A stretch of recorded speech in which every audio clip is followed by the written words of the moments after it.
धन्यवाद माननीय अध्यक्ष जी। माननीय अध्यक्ष जी, आपके माध्यम से माननीय मंत्री जी नाम भी पढ़ने को तैयार थे, उदाहरण देने को तैयार थे। जवाब में आपने कहा है केवल 75,000 किसानों की आमदनी दूनी है, उससे ज़्यादा बढ़ी है, जबकि देश के अंदर 140 करोड़ लोगों में लगभग 60% लोग आज भी खेती किसानी पर निर्भर हैं। अध्यक्ष जी, सवाल पे आ रहा हूं मैं। अध्यक्ष जी, सवाल पे सीधे आ रहा हूं।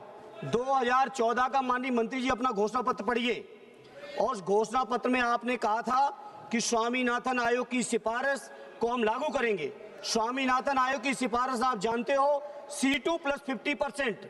मेरा स्पेसिफिक सवाल है माननीय मंत्री जी से और इस सरकार से कि 2014 में सरकार बनाने के लिए जो किसानों को गुमराह किया आपने कि हम स्वामीनाथन लाएंगे, आप लाएंगे कि नहीं लाएंगे? नंबर एक। और अध्यक्ष जी 1 मिनट, अध्यक्ष जी आधा मिनट, अध्यक्ष जी आधा मिनट, अध्यक्ष जी आधा मिनट, अध्यक्ष जी आधा मिनट, अध्यक्ष जी आधा मिनट। माननीय अध्यक्ष महोदय, आइए माननीय मंत्री महोदय जवाब दीजिए। आप जवाब दीजिए।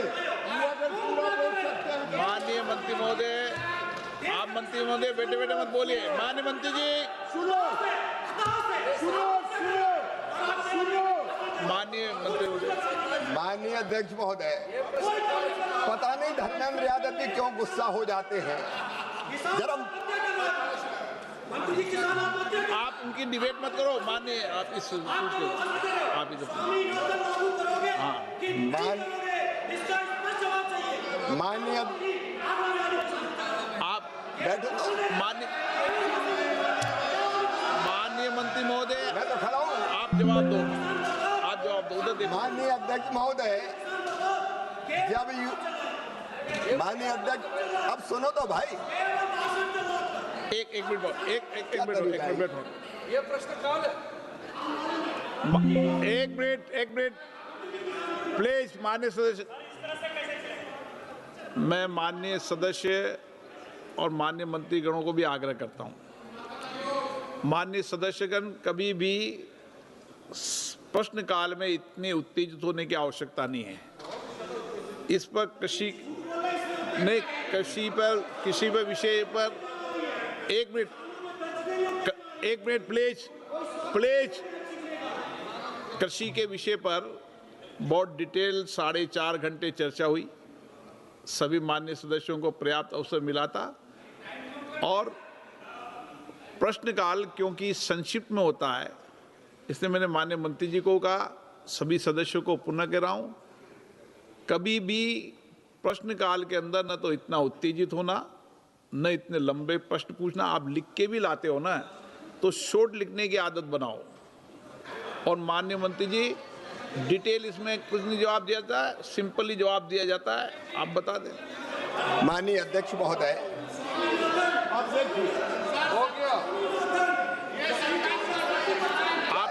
आप बेटे माननीय अध्यक्ष महोदय, जब यूपीए की सरकार थी, इन्हें स्वामीनाथन आयोग की रिपोर्ट लागू नहीं की जा सकती, मार्केट विकृत हो जाएगा, ये एफिडेविट देकर और मंत्रिमंडल की नोट शीट में बता दूं, ये हाथी के दांत खाने के और पहले बता। लेकिन माननीय अध्यक्ष महोदय, ये प्रधानमंत्री नरेंद्र मोदी जी की, माननीय अध्यक्ष महोदय, मैं विनम्रता के साथ कह रहा हूं, ये एनडीए की सरकार है जिसने उत्पादन की लागत पर 50% मुनाफा देकर मिनिमम सपोर्ट प्राइस तय करने का फैसला किया है, और वो हम लगातार दे रहे हैं।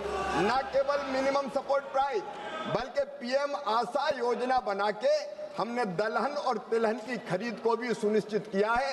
तुअर, मसूर और उड़द जितनी किसान बेचेगा रजिस्टर करवा के पूरी की पूरी खरीदने का हम काम करेंगे। ये हमारी सरकार कर रही है। यहाँ तक माननीय अध्यक्ष महोदय, फल और सब्जियों पर कभी ये सोच भी नहीं सकते थे, लेकिन MIS योजना बना के हमने अंगूर भी खरीदे, हमने मिर्च भी खरीदी, हमने माननीय अध्यक्ष महोदय, अलग अलग सब्जियां जो जल्दी खराब हो जाती है, MSP पर नहीं खरीदे जाती, वो भी हमने खरीदने का काम किया है। और तो और आलू, प्याज, टमाटर अगर अपने स्थान पर सस्ते बिक रहे हो और बड़े शहर में कहीं लाके किसान बेचेगा, तो ट्रांसपोर्टेशन का खर्चा भी केंद्र सरकार देगी। हमने लागू करके दिखाया। क्वेश्चन नंबर 443 श्री धैर्यशील और मान्य सदस्य, प्लीज प्लीज, नो डिबेट मत करा करें आपस में एक दूसरे की डिबेट मत करें।